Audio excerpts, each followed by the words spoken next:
बल्लू डरा और घबराया हुआ था।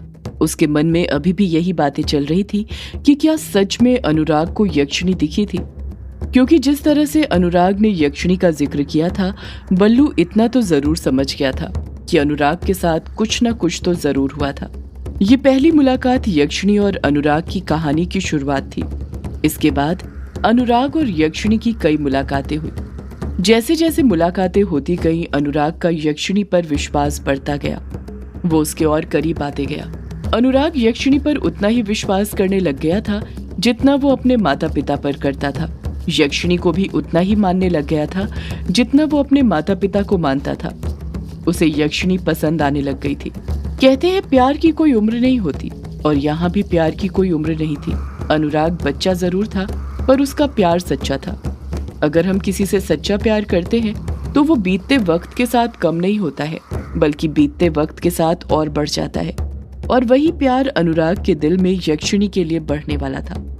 अनुराग ज्यादा से ज्यादा वक्त यक्षिणी के साथ ही बिताता था। उसी के साथ हंसता खेलता रहता था।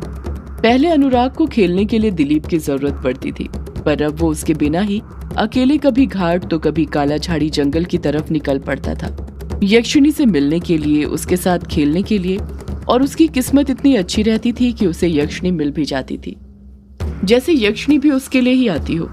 उसे भी अनुराग के साथ खेलना अच्छा लगता था। यक्षिणी अनुराग को कई राज की वो बातें भी बताती थी जो किसी भी आम इंसान को पता होना ताज्जुब की बात होती थी।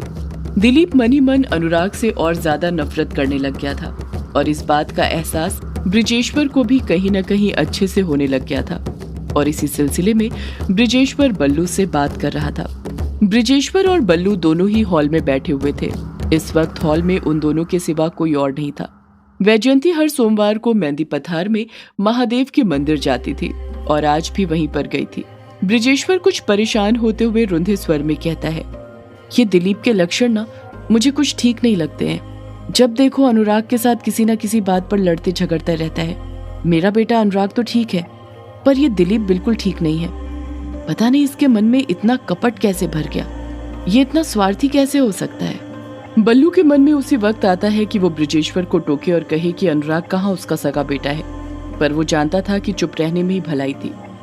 मालिक को टोकना मतलब अपने हाथों खुद अपना सिर कलम करवाना। ब्रिजेश्वर परेशान होते हुए बड़बड़ाता है, पता नहीं मेरे जाने के बाद क्या होगा इन दोनों का, कैसे रहेंगे एक साथ एक घर में रहेंगे भी या नहीं। कहीं मेरे पूर्वजों की एक ग्रेवयार्ड कोठी सुनी न पड़ जाए। ब्रिजेश्वर को परेशान होते हुए देख बल्लू को भी कुछ ठीक नहीं लग रहा था। उसी वक्त बल्लू ब्रिजेश्वर से बोल पड़ता है, आप ऐसा क्यों बोलते हैं मालिक, अभी तो बच्चा है दिलीप मालिक, और बचपन में अपने छोटे भाई से लड़ना झगड़ना मामूली बात है। उन्हें बस लगता है कि आप अनुराग से ज्यादा प्यार करते हैं, इसलिए वो अनुराग से लड़ते झगड़ते रहते हैं। ब्रिजेश्वर हिचकिचाते हुए बल्लू से पूछता है, क्या बल्लू तुझे भी यही लगता है कि हम दिलीप से कम और अनुराग से ज्यादा? ब्रिजेश्वर अपना सवाल पूरा करता उससे पहले ही बल्लू उसके दिल की भावनाओं को समझते हुए बोल पड़ता है, बिल्कुल नहीं मालिक, ऐसा बिल्कुल नहीं है। मुझे तो ये साफ दिखता है कि आप और मालकिन दिलीप और अनुराग से बराबर ही प्यार करते हैं। बस दिलीप मालिक अभी बच्चे हैं ना, इसलिए इस बात को समझ नहीं पाते हैं। ब्रिजेश्वर गुस्से से मुंह बनाते हुए बल्लू से कहता है, क्या कहा तूने बल्लू? दिलीप बच्चा है, 16 साल का तो हो गया है वो, और कितना बड़ा होगा। यहाँ उसकी शादी की उम्र हो गई है। मैं और उसकी माँ उसके लिए लड़की ढूंढने में लगे हुए हैं, और यहाँ पर इस बेवकूफ का बचपना ही खत्म नहीं हो रहा है। जब देखो अपने छोटे भाई अनुराग के पीछे पड़ा रहता है, बात बात पर उसे परेशान करते रहता है। बल्लू चुप ही खड़ा रहता है, इस बार पलटकर कुछ नहीं कहता है। ब्रिजेश्वर इसी बारे में सोच सोच कर और ज्यादा परेशान होने लग जाता है, और ये परेशानी उसके चेहरे पर साफ दिख रही थी। न जाने उसके मन में क्या आता है, वो अगले ही पल हड़बड़ाहट के साथ बोल पड़ता है, अब मेरी एक बात हमेशा याद रखना बल्लू।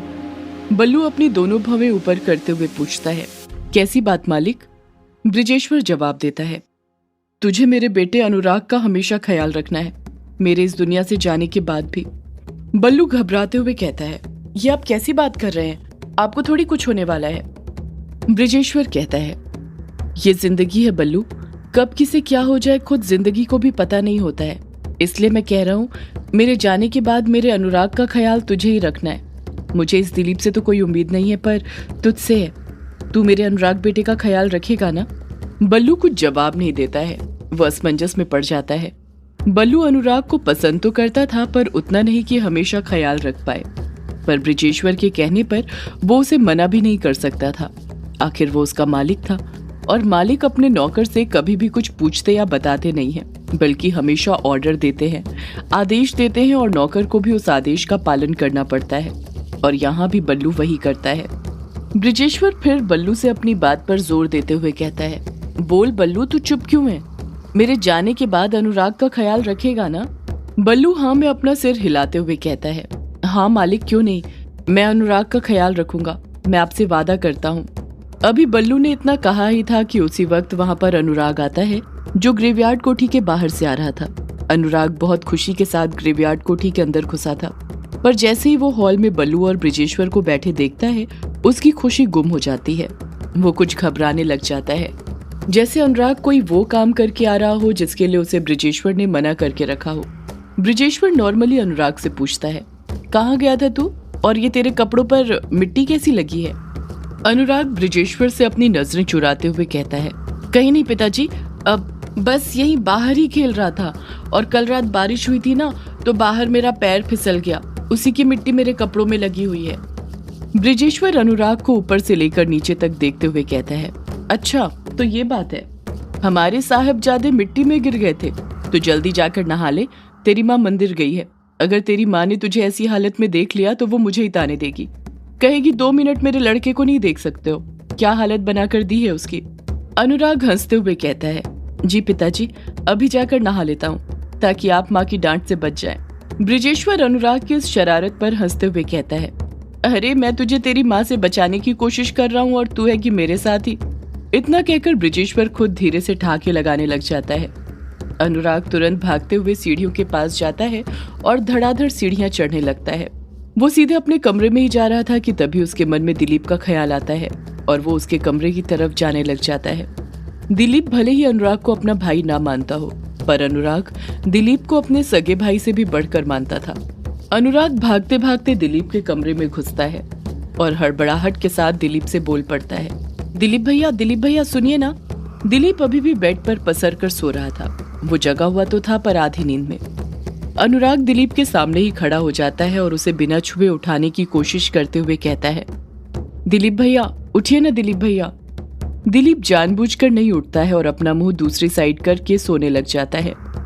अनुराग अच्छे से जानता था कि दिलीप को कैसे उठाना है।